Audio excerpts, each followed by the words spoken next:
¿Cuántas veces os ha ocurrido que estáis súper concentrados produciendo una canción que pensáis que suena genial y vais corriendo entusiasmados para ponerla en el coche y entonces aparecen problemas por todos los lados? Esto, en un primer momento, seguro que os cabreó y os desanimó, pero si estáis aquí es que queréis resolver este problema. Y esta es justo la actitud que debemos tomar para solucionarlo. Y si os ha ocurrido, no podéis estar en mejor lugar que este, ya que en el vídeo de hoy vamos a ver los 5 pasos que debéis aplicar en todas vuestras canciones a partir de ya y que os van a hacer pasar de sonar así a sonar así.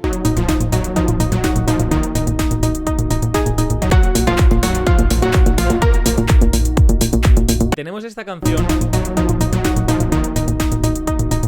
que, como hemos visto en el coche, no sonaba bien. Y con razón, ya que contiene varios errores típicos en las producciones amateurs, pero que si lo sabemos no nos van a ser difíciles de solucionar. Quisiera yo saber. En caso de no trabajar en un estudio profesional o de no tener uno muy bien tratado acústicamente, lo primero que debemos hacer es apoyarnos en herramientas visuales. Si no tenemos una buena escucha, se incrementará la frecuencia en la que tomemos decisiones equivocadas o decisiones poco acertadas, ya que nuestra percepción sonora puede alejarse bastante de la realidad. Esto explica que cuando escucháis vuestras canciones en distintos dispositivos, detectéis ciertos problemas que no habíais percibido anteriormente. Yo en mis proyectos suelo usar los siguientes. El Spectrum Analyzer lo utilizo para revisar el reparto frecuencial de la canción y para comprobar que los puntos clave de cada instrumento se encuentren en su nivel óptimo. En el segundo punto explicaremos cómo encontrar el nivel óptimo de los instrumentos. El span me funciona de maravilla cuando quiero tener una idea de la información estéreo de la canción y para saber en qué frecuencia exacta y nota está golpeando el kick y el subbajo. Esto es fundamental para tener un buen low-end. El tonal balance lo suelo utilizar en mastering con la finalidad de revisar si tenemos un reparto tonal parecido a la referencia o no.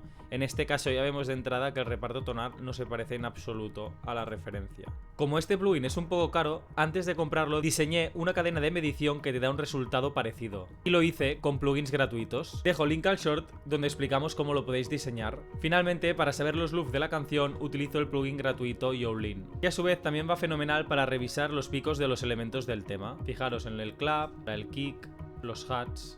Para poder usar estas herramientas con criterio necesitamos un segundo elemento, que son las canciones de referencia. Canciones que han sido producidas, mezcladas y masterizadas por los líderes de la industria. Canciones que, si emulamos su reparto tonal y otros aspectos, como el arrangement, número de elementos utilizados y muchos otros que comentamos en detalle en el primer vídeo del canal, podremos garantizar un buen sonido. Cuando ya tenemos esto y estamos preparados para empezar, debemos introducir un limitador en el bus master. Estos 3 primeros pasos son muy importantes y son aspectos previos al empezar una canción, por lo que os recomiendo que esto esté incluido de base en vuestra plantilla. En el vídeo de cómo producir Tech House como Fisher, seguimos esta metodología para replicar una canción de ese estilo, por lo que en el vídeo de hoy no nos centraremos en estos aspectos, sino que en los siguientes. Una vez ya lo tenemos todo listo para empezar, lo primero que deberemos hacer será definir los planos. Y para hacerlo nos tenemos que preguntar cuáles son los elementos más importantes de la canción y cuáles son los menos. En base a la respuesta podremos definir un orden que es el que seguiremos para darle coherencia y cohesión a nuestro tema. Para definir los planos nos apoyaremos del volumen. Oh, el volumen,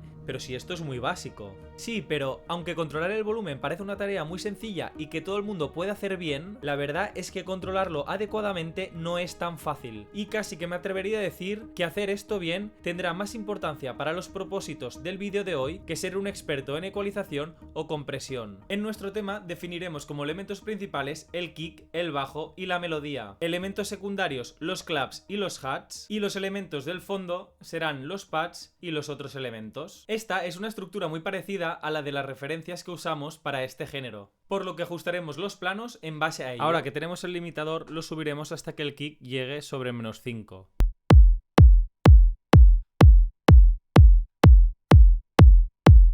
El subgrave entre -5 y -10. Vale, vemos que con el limitador también ya lo tenemos en el sitio. El hat entre -15 y -10. Vale, también lo tendríamos en el sitio. Y el hat 2 está un poco alto, por lo que tendremos que bajarle el volumen. Para hacerlo le ponemos un balance y lo bajamos.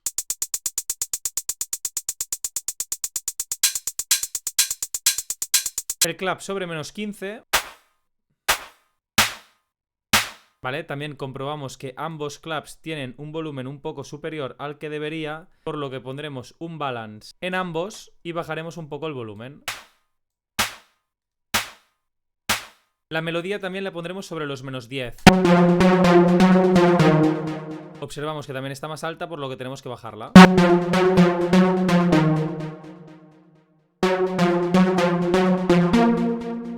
Y a ver la segunda.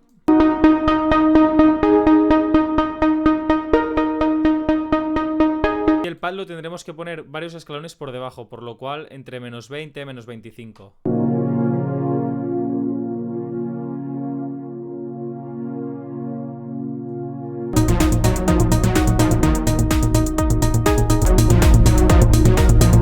Ya definidos los planos, procederemos a trabajar el rango frecuencial y para ello nos apoyaremos de la ecualización. Las frecuencias graves las ocuparán el bajo y el kick, por lo que cortaremos las frecuencias graves de los otros elementos. Para hacerlo fácil, cargaremos un ecualizador en todos los canales. Pulsamos F8, seleccionamos el ecualizador que queramos y lo arrastramos. Ahora nos dice que si queremos cargar los 10 plugins y decimos que sí. Y ya lo tenemos.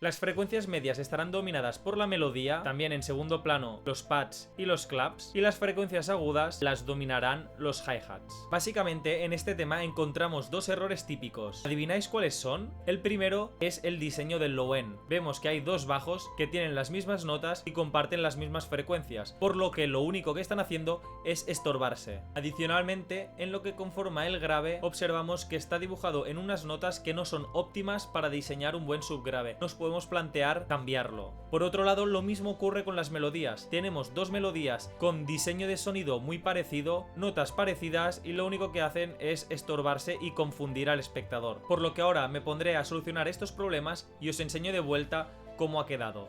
En cuanto a los problemas del bajo, al tener dos bajos con las mismas notas, hemos decidido que uno sería el subgrave y el otro el grave. Por lo cual, en el ecualizador del subgrave únicamente nos hemos quedado con las frecuencias del subgrave.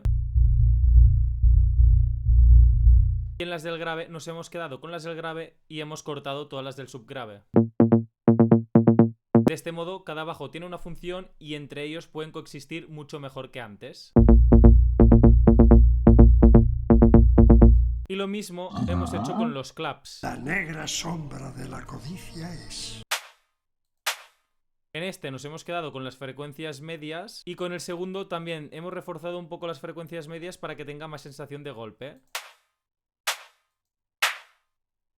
Y en cuanto a la melodía, hemos copiado el mismo pattern de la melodía principal en el segundo, por lo que ahora únicamente tenemos una melodía. Y hemos ecualizado ambas para que una contenga la información de los medios graves y la otra de los medios agudos. Y juntas hacen un sonido más complejo.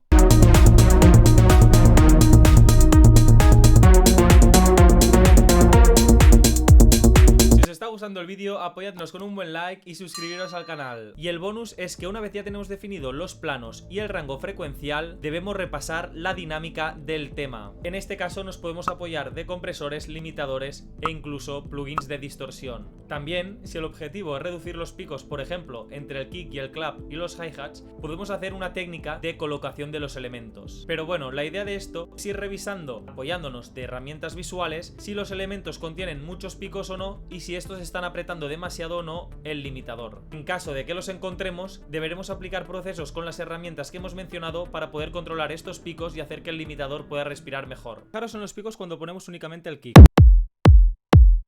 Y ahora cuando ponemos únicamente el clap. Y ahora el hat.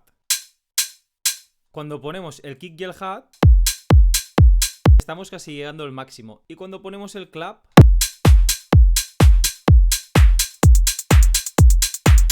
aún llegamos más, por lo que vamos a hacer alguna técnica para reducir estos picos. La primera será la que hemos comentado de la colocación.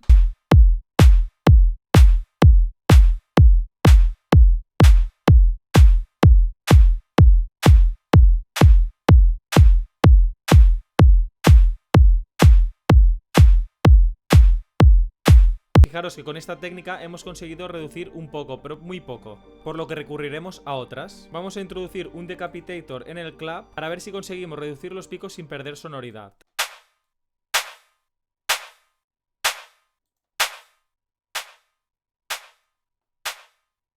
Fijaros que se percibe igual de fuerte, pero en cambio los picos se han reducido bastante.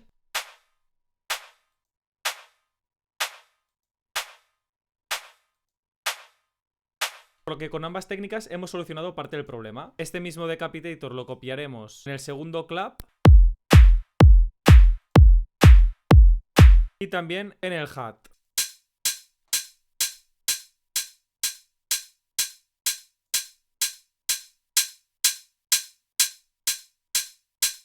La melodía también tiene bastante dinámica.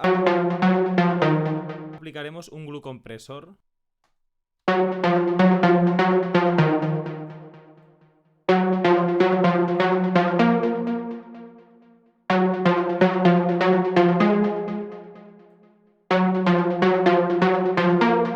Y finalmente le hemos introducido side channel kick a todos los elementos menos a los claps y el resultado final es el siguiente.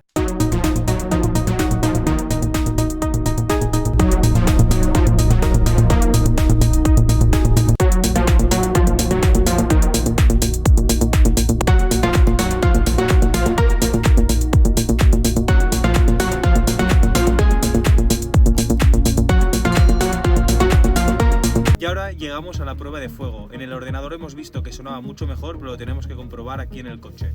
Recordamos cómo era la anterior y la actual.